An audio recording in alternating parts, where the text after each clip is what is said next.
예, 안녕하세요. 달려라 병원 정형외과 전문의 박재범입니다.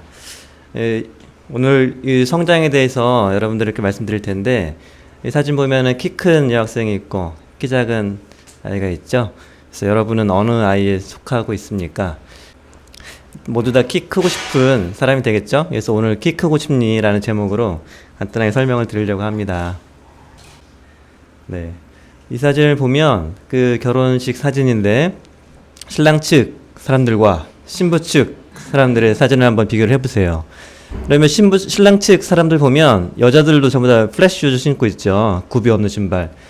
여기 신부 측 사람들은 굽도 높은 신발 이렇게 신고 있는데도 불구하고 키 차이가 엄청나죠. 이 사진은 우월한 유전자를 나타내주고 있습니다. 다시 말하면 키 큰 부모를 통해서는 키 큰 자녀들이 나오고, 키 작은 부모를 통해서는 키 작은 자식들이 나온다라는 거죠. 이 키와 유전이 관계가 매우 많이 있습니다. 그래서 우리 키 크는 유전적인 공식이 있어요. 여러분도 한번 계산을 한번 해보세요. 우리 엄마 키와 아빠 키를 이용해서 내 키를 예상해 볼 수가 있는데, 여자의 경우는 아빠의 키에서 11을 빼고 더하기 엄마 키를 해서 나누기 2. 또 남자의 경우는 아빠의 키에서 11을 더하고 엄마 키를 더하고 나누기 2. 어떻게 대충 여러분의 키가 예상이 되는지 모르겠습니다. 실제로 이제 공식이 나왔으니까 계산을 한번 해봐야죠. 예제. 자, 아빠가 176cm, 엄마가 162cm라고 가정을 하면, 여자 같은 경우는 163, 남자는 175가 나와요. 자, 어떻게 여러분들 키는 만족스럽게 나왔습니까? 네. 이제 이 사진 다시 한번 보는데, 자, 1번 그룹 가족에 속합니까? 2번 가족에 속합니까? 여러분 예상 키에 다들 만족하고 계시나요? 네. 우리 키가 이렇게 유전적인 영향과 관련이 많이 있지만, 그렇지 않은 부분도 있기 때문에 오늘 여러분께 강의를 하는 건데요. 키는 타고나는 것뿐만이 아닙니다. 그래서 오늘 키에 대한 비밀을 하나씩 조금씩 살펴보도록 하겠습니다. 키의 요소에 대해서 하나씩 살펴볼 텐데, 첫 번째는 이 성장판이 있습니다. 성장판은 이 긴 뼈의 이 끝에 부분에 보면 성장판이라고 뼈가 자라는 부분이 있습니다. 우리 모든 뼈에는 이렇게 성장판이 다 있는데요. 우리 뼈의 이 끝에 부분, 주황색 화살표로 가리키는 부분이 성장판이 되겠습니다. 우리 몸에 모두 다 뼈가 있는데, 우리 몸에 있는 모든 뼈에 성장판이 다 있어요. 하지만 이 모든 뼈가 성장과 관련이 있을까요? 네, 그렇지는 않겠죠. 우리 척추와 다리와 성장과 관련이 있습니다. 우리 팔에 있는 뼈가 막 자란다고 그래가지고 키가 크지 않겠죠, 그죠? 팔만 길어지는 원숭이처럼 되겠죠. 또 머리가 뼈가 막 자라가지고 키 큰 사람도 있어요, 가끔씩 보면. 예. 우리 머리가 말처럼 길어가지고 키 큰 사람도 있죠. 하지만 그런 경우는 매우 드뭅니다. 실제로 키에서 가장 중요한 것은 요 무릎 주변의 뼈가 얼마나 성장을 하느냐가 키와 관련이 제일 많다고 알려져 있습니다. 우리 이 노란 화살표로 가리키는 부분이 무릎에 있는 성장판을 보여주고 있는 것입니다. 여기 보면 엑스레이에서 이 검은색 선으로 보이고 있죠? 이게 성장판입니다. 그래서 성장판은 간단하게 엑스레이를 통해서 닫혀 있는지 열려 있는지 확인할 수 있습니다. 인터넷에 보면 뭐 여러 가지 성장판이 닫혀 있는지 열려 있는지 보는 테스트가 있어요. 예를 들면 어느 부위를 누르면 아프다는 등, 아니면 손가락을 이렇게 굽혔을 때 이게 된다 안 된다 그런 얘기가 있는데, 다 정확하지 않은 얘기고, 엑스레이를 통해서 정확하게 진단이 가능합니다. 남자들 이게 운동하다가 무릎 다치면 안 되겠죠. 이 성장판은 문제가 있는데, 사춘기를 겪으면서 부쩍 키가 크지만 얼마 지나지 않아서 성장판이 닫히게 됩니다. 남자는 17세 전후, 여자는 14세 전후. 예, 여러분의 나이는 지금 해당이 되나요? 이 여학생들은 많이 해당이 되겠죠. 성장판이 닫히고 나면 키 크려고 아무리 노력을 해도 소용이 없습니다. 성장판이 닫히기 전에 무언가 해야 됩니다. 지금이 키를 위해서 무언가 해야 될 때죠. 이게 성장을 나타내는 그래프인데 첫 번째는 요 남자의 성장 그래프인데요. 17세가 되면 그때부터 성장이 거의 안 되죠. 여자도 14세가 되면 거의 성장을 안 합니다. 성장에 관련된 두 번째 요소가 있는데 성장 호르몬. 예, 성장 호르몬은 뼈 성장과 지방 분해, 단백질 합성 등에 관여를 하고요. 머리에서 그 뇌하수체라는 조직에서 생산이 됩니다. 뼈 성장과 단백질 합성과 관련이 있으니까 당연히 키와 관련이 있겠죠. 하지만 이 지방 분해에 대해서도 여러분이 알고 계셔야 돼요. 우리 성장 호르몬이 나오는 나이별로 나오는 정도를 보여주는 그래프인데요. 쭉 보면은 한 20대, 30대까지 성장 호르몬 많이 나오죠. 그리고 50대 정도 되면 거의 나오지 않고 있습니다. 이 성장 호르몬이 어릴 때 역시 많이 나옵니다. 네. 그리고 나이 들어서 성장 호르몬이 계속 나오긴 하는데 우리 20대, 30대에도 막 성장 호르몬이 나오잖아요. 그런데 키는 안 크잖아요. 안 크는 거는 이 성장판이 닫혀서 키가 안 크는 거예요. 그 전에 노력을 해야겠죠. 요 그래프도 매우 중요한 그래프인데 이 성장 호르몬이 하루 중에 언제 나오는지 보여주는 그래프입니다.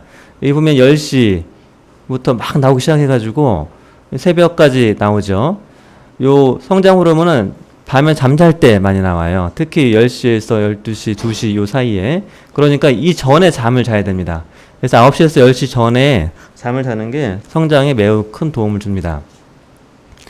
세 번째 성장에 관련된 요소는 이 영양 성분인데요. 이 뼈를 구성하는 영양 성분이 여러분들 많이 잘 아시겠지만 단백질과 칼슘, 비타민 D가 있습니다. 특히 여기 비타민 D에 대해서 이따가 간단하게 언급을 하도록 하겠습니다. 자, 이제 여기 세 가지 성장판, 성장 호르몬, 영양을 살펴보면서 요것과 관련된 키 크는 요령들을 조금씩 살펴볼게요. 성장판은 먼저 성장판이 활발하게 작동하도록 자극을 해야 됩니다. 예, 성장판이 또 늦게 닫히도록 해야 되고요. 성장 호르몬은 또 많이 나오게 해야 되거든요. 그리고 영양은 충분히 고르게 섭취를 해야 됩니다. 특히 이제 비타민 D가 중요한데 이거는 놀면서 만들 수 있기 때문에 여러분들이 꼭 내용을 알고 계셔야 됩니다. 자, 성장판 자극 운동 방법. 자, 여기 전신 스트레칭 운동 첫 번째 여기 있고요. 두 번째 여기 점핑 운동이 있는데 여기 크레용팝이 이 점핑하는 거죠. 사실 이 사진을 넣을까 말 고민을 많이 했어요. 왜냐면은 이 키가 너무 작은 것 같아가지고 예, 고민했는데 근데 이 사람들은 키가 작잖아요. 작은 이유가 점핑 운동을 너무 늦게 했어요. 아까 그 성장판 다 다치고 나서 예, 그 전에 해야지 소용이 있겠죠. 예, 줄넘기 운동, 농구 운동 모두 다 성장에 좋은 운동입니다. 하지만 요 농구는 넘어져서 다치거나 그러는 경우가 많아요. 그래서 그렇지 않도록 조심을 좀 해야 됩니다. 또 키가 크는데 방해가 되는 운동도 있어요. 무거운 물건을 많이 드는 운동, 역도. 또 뭐 역도 선수를 보면 키 큰 선수들이 없죠. 무거운 가방. 초등학생은 3kg 이내가 적당하다고 되어 있습니다. 또 무릎에 많은 무리를 주는 마라톤, 또 심한 근력 운동. 우리 근력 나오는 거 멋있긴 하지만 근력을 키울 때 나오는 남성 호르몬이 성장 호르몬을 방해한다고 알려져 있습니다. 그리고 성장 호르몬이 잘 나오게 하기 위해서는 균형 있는 영양 섭취가 중요하고 또 스트레스 없이 살아야 돼요. 스트레스가 성장 호르몬을 방해하기 때문입니다. 그래서 친구들과 사이좋게 싸우지 않고 잘 지내야 되고요. 그리고 운동을 하면 성장 호르몬이 펑펑 나옵니다. 네, 그리고 다른 병들지 않고 건강하게 있어야 되고 아까 말씀드린 대로 잠은 가능한 일찍 자는 게 좋겠습니다. 자, 우리 속설 중에 이게 많이 먹어라 지금 그 살이 나중에 다 키로 간대 이렇게 말하는 경우가 있죠. 이게 맞을까요, 틀릴까요? 네, 틀립니다. 왜냐하면 아까 성장 호르몬에 대해서 말씀드릴 때 그 비만이면 성장 호르몬이 지방을 태우는 데 집중하기 때문에 성장이 오히려 더디게 된다고 알려져 있어요. 이것은 당연히 이제 틀린 말이 되겠죠. 그래서 소화 비만은 건강에 좋지 않습니다. 여러분도 혹시 살찐 친구 있으면 살 다 빼시기 바랍니다. 자, 우리 햇빛 속에 보물이 있다. 이게 무슨 얘기냐면 우리 아까 비타민 D가 굉장히 중요하다고 말씀드렸잖아요. 이 비타민 D는 연어나 버섯이나 영양제를 통해서 섭취가 가능하지만 우리 햇빛을 통해서 피부에서 생성되는 경우가 많습니다. 이거 밖에 나가서 햇빛 아래에서 활동만 한다면 추가적인 섭취를 하지 않아도 되는 경우가 많습니다. 여러분들 밖에서 열심히 뛰어나가서 놀아야 됩니다.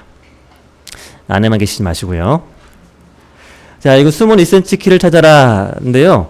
우리 구부정한 척추에는 2cm 키가 숨어 있다라는 겁니다. 여러분들 자세 지금 한번 살펴보세요. 혹시 구부정하지 않습니까? 우리 척추 휘는병, 측만증 혹시 들어보셨는지 모르겠습니다. 왼쪽 사진을 보면 척추가 반듯한데 오른쪽 사진은 척추 이렇게 막 휘어 있죠. 이 휜 것을 측만증이라고 합니다. 휜 게 반듯하게 펴지면 키가 커지겠죠. 우리 수술을 해서 이 측만증 휘어 있는 척추뼈를 반듯하게 폈을 때 키가 커지는 것은 정형외과 의사라면 흔히 보는 경우입니다. 그래서 휘지 않도록 조심해야 되는데 그러려면 자세가 중요하겠죠. 올바른 자세는 엉덩이를 의자 뒤쪽에 쑥 밀어놓고 등 받침대에다가 등을 살짝 기대는 정도가 정확한 자세가 되겠습니다. 의자가 너무 높아서 발바닥이 들리지 않도록 해야 되고요. 여러분들도 PC, 컴퓨터나 아니면 스마트폰 많이 사용하고 있죠? 우리 컴퓨터 사용할 때 고개를 앞으로 이렇게 쭉 빼면 역시 척추에 무리가 오고 여기 키가 또 숨어 있습니다. 또 스마트폰 할 때도 고개를 너무 숙여서 하게 되면 문제가 되겠죠.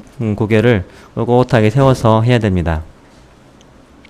네, 이상입니다. 어떻게 도움이 됐나 모르겠습니다. 네, 감사합니다.